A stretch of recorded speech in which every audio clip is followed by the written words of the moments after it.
First of all, I would like to start maybe taking 1 minute to understand define stigma and how it can manifest.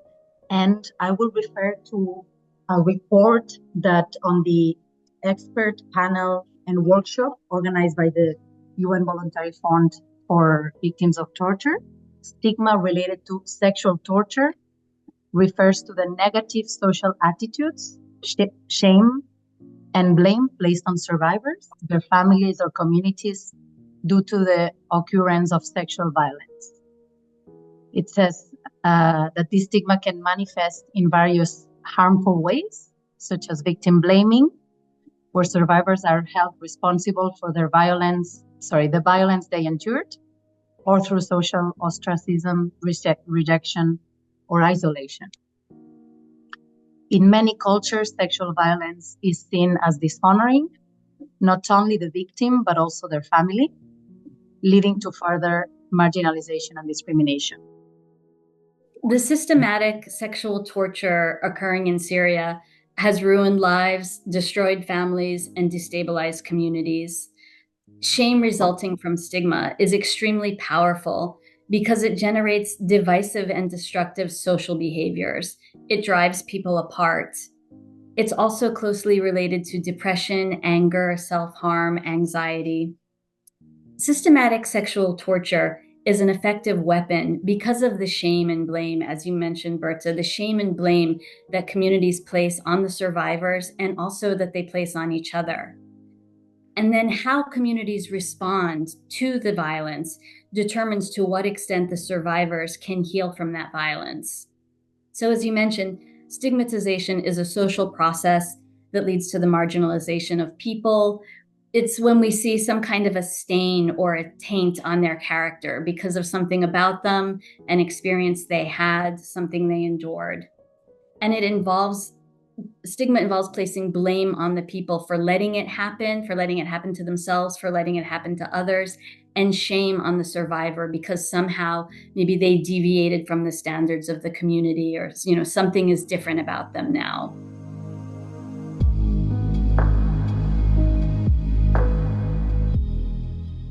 In patriarchal societies, the concepts of honor and shame are deeply connected and interwoven and then tied up in that is the rigid construction of gender roles. So when we think about honor, for example, we tend to think, particularly in patriarchal societies, we're thinking about men and how they have achieved honor through strength, dominance, protecting their family, things like that. Whereas in regard to women, there's more of a tendency to think of women of losing the honor, of losing their honor or losing the family's honor through shame and the perceived loss of purity, modesty, obedience, something like that when sexual torture happens, or even when there's the perception that it happens. What did they do that led to this happen to them? Somehow that it's their fault. Focusing blame on women, controlling their behavior, isolating them at home or sending them away, restricting their freedom and rights. Obviously, this all has extremely harmful consequences on women, on gender equality, and on justice. Here in the Middle East, I feel like this topic is very much needed to be talked about more because, for example, in the Middle East, when it comes about sexual torture and stigma on it, it goes to the extreme. So here in the Middle East, there are things called honor crimes or honor killings, where the men in the family feel like they should kill, for example, because her modesty was taken away, her purity, her innocence. So they feel like in order to avoid the shame that was brought upon the family, they think it is right to kill her. And a lot of the times this is overlooked and it is ignored because this is culturally based, these sanctioned beliefs about the woman's purity and innocence. So this is something that's very important to take into consideration when thinking about why people don't speak up more about this topic, especially even males when it happens to them.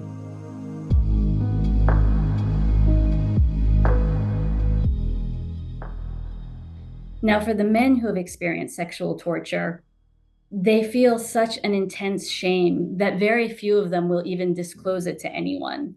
So they're usually not accessing services. They're not even living their lives. Their family relationships suffer, and there's often an increase in domestic violence, which of course then has radiating impacts as well on the family, on the community. And frequently then there are other stigmas they're dealing with as well. So we have multiple layers of shame and stigma that are tearing apart individuals, families, and communities. And so these are some of the reasons why sexual torture is such an effective weapon to divide people and to really destroy communities. The first level is individual level.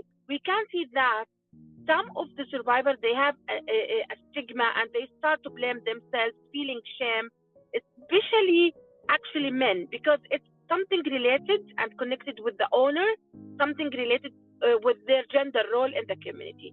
The second level of stigma, we can see it clearly on the family. So sometimes we can see that, unfortunately, family, they didn't provide any support, especially the psychosocial support for these survivors.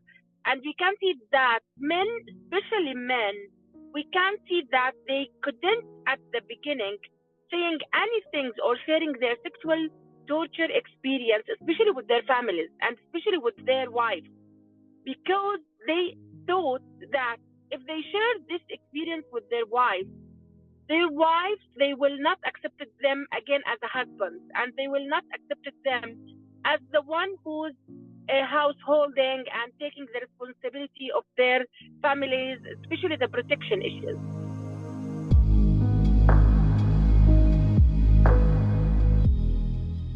For the community level, we can see that there is also the stigma on the community level. So sometimes communities, they didn't accept the survivor again and to engaging them in the community activities. But what we did actually through our work, we start to raising the awareness of these communities, what's going on for these people who's arrested or kidnapped, and we will not blaming them. We should to supporting them again from the community. And also we can see that some survivors, especially Syrian survivors, because they disconnected from their communities, so heavy for them again to come back and to engage in the community and to have that good social network.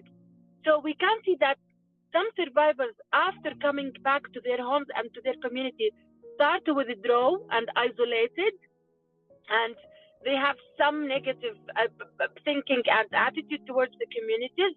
So they also, if the communities didn't have that a good psychosocial support mechanisms, unfortunately, they will fight each other again and having a new things and a new trauma.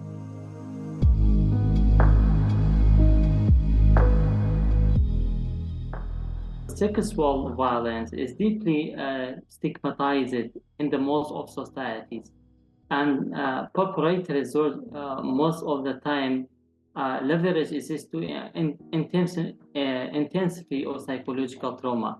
For example, the victims may feel intense of shame or guilt or any other kind of isolation. So it means that the psychological aspect, other symptoms lead to the symptoms and don't allow the victims to share their experience in terms of psychological symptoms. In another kind or another aspect, it will be the silencing and social isolation. For example, victims of sexual torture often fear a social rejection, for few victimized in the disclosure of their experience, and societies with strong taboos around the sexual may obstruct victims, blaming them and, for example, for what happened, rather than supporting them. In many countries, in many religion and community, this created a culture of silence. So whereas the perpetrators are really held accountable. So in our Zimbabwean context, stigma plays a very critical and destructive role. In fact, it actually magnifies the suffering of the survivors. It does not only subject them to trauma, but also create barriers to healing. healing process that they so much need, they can't access because of the stigma. It also affects their access to justice because of the fear that they might actually be sexually violated again. And reintegration into the community becomes a challenge as well.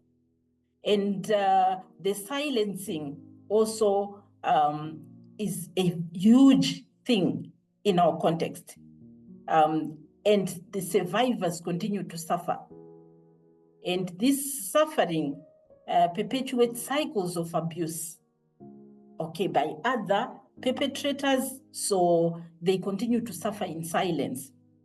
We have had people who have come to our workshops telling us that they've never opened up, they've never said anything. They would rather die in silence than mention anything about the abuse or seek support. First of all, survivors are humans. So first, I'm a human, and second, I'm a survivor. I represent 20,000 voices of Kosovo that they are silenced. Second, I'm the second survivor that I had a courage to come forward to ask for justice. Experience stigma against emotional distress can be incredibly isolating and painful. Through my journey, I learned that self-care, family, community, organizations, support, and most of all, advocating for a chance where the ways that I can cope with the hardship I faced during the time of my experiencing my story. The stigma around sexual torture is very shameful in my culture. It is seen as a disgrace to bring up or to talk about with anyone in your close family, let alone the community or support groups. I knew that sharing my story could bring emotional distress. As I grew up in this culture,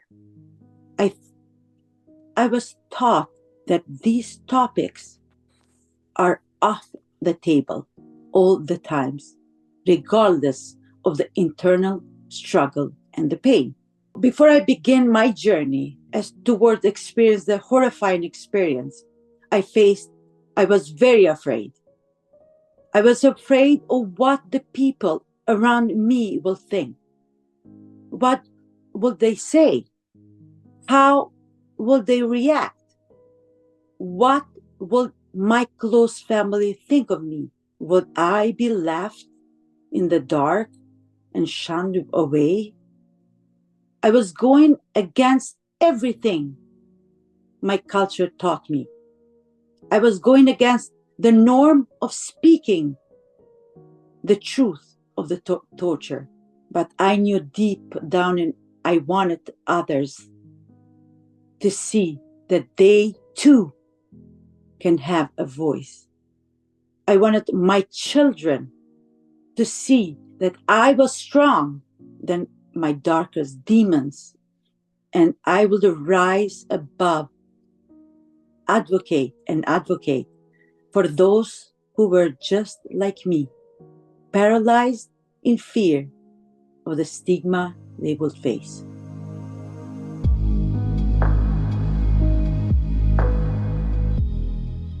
We set out knowing intuitively and anecdotally that there's huge stigma associated with sexual violence and sexual torture that had been happening in Syria for more than a decade.